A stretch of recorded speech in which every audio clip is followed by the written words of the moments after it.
Olá, estudantes da segunda série. Neste vídeo vamos falar sobre a área do círculo. Veja aqui, círculo e circunferência. Qual é a diferença? Quais são os seus elementos? Então, lembrando que o círculo, a circunferência e os seus elementos, nós temos o ponto zero, aonde é o centro da circunferência. Aqui, quando eu traço uma reta entre A e B, ela é chamada de corda. Entre o C e o F, que é o meio do círculo, ela é chamada de diâmetro.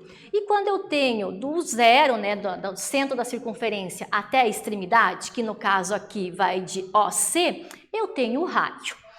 E também ainda dentro dos elementos da circunferência, o CE, né, se eu traçar aqui do CE, é um arco onde há dois arcos. CE, que passa por D, e outro que passa por A. Então, aqui são os elementos. E o círculo? O círculo e suas partes. Então, eu tenho o círculo inteiro, né? Aqui está demonstrado na figura. Eu tenho um setor circular, que depois a gente vai aprender a calcular também.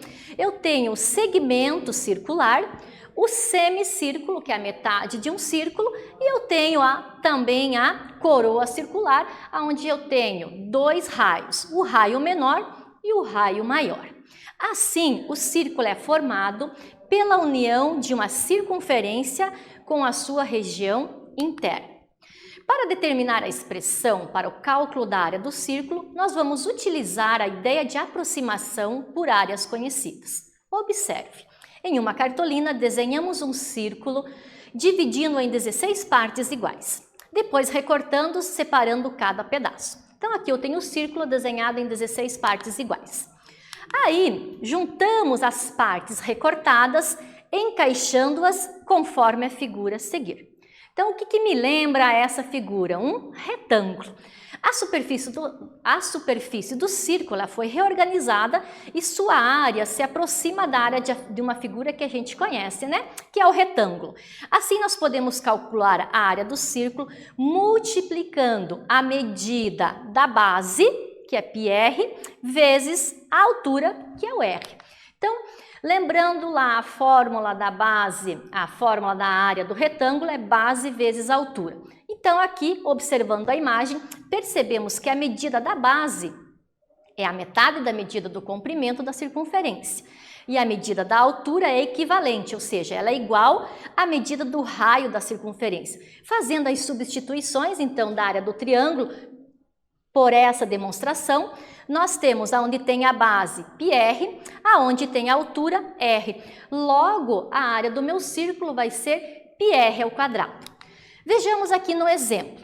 Um serralheiro recortou um disco circular de uma chapa quadrada de metal de 5 centímetros de lado, conforme mostra a figura a seguir. Determine a área da chapa que sobrou. Então, a gente vai adotar, né, o π como 3,14. Aqui na minha figura eu tenho a demonstração de um quadrado. Então, o que eu tenho que lembrar? Que a área do quadrado é lado vezes lado. Logo, eu tenho que a área do meu quadrado, ela é 25 centímetros.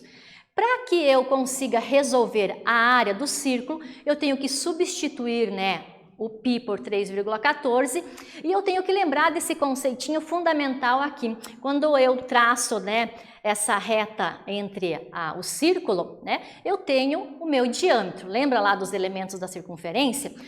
E como é que eu acho o raio? O raio é metade do diâmetro. Então, se aqui eu tenho 5 centímetros, o meu lado vale 2,5. Aí, fazendo os cálculos aqui, né, lembrando que como eu estou falando de potência, eu tenho que fazer 2,5 vezes 2,5. O resultado encontrado, que acredito que seja 6,25, eu vou multiplicar por 3,14. No caso aqui, a minha área do círculo ficou em 19,625. Lembre que eu já tenho a área do quadrado, que é 25. Para que eu descubra essa sobra, eu tenho que fazer a diferença, né?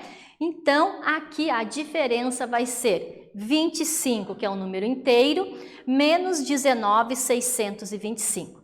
Fazendo os cálculos, eu chego em 5,375. Que sobrou, vou aproximar, né? 5,4. 4 centímetros ao quadrado. Tá? Então, nesse vídeo nós falamos sobre área de círculo. Espero que vocês tenham gostado e até breve.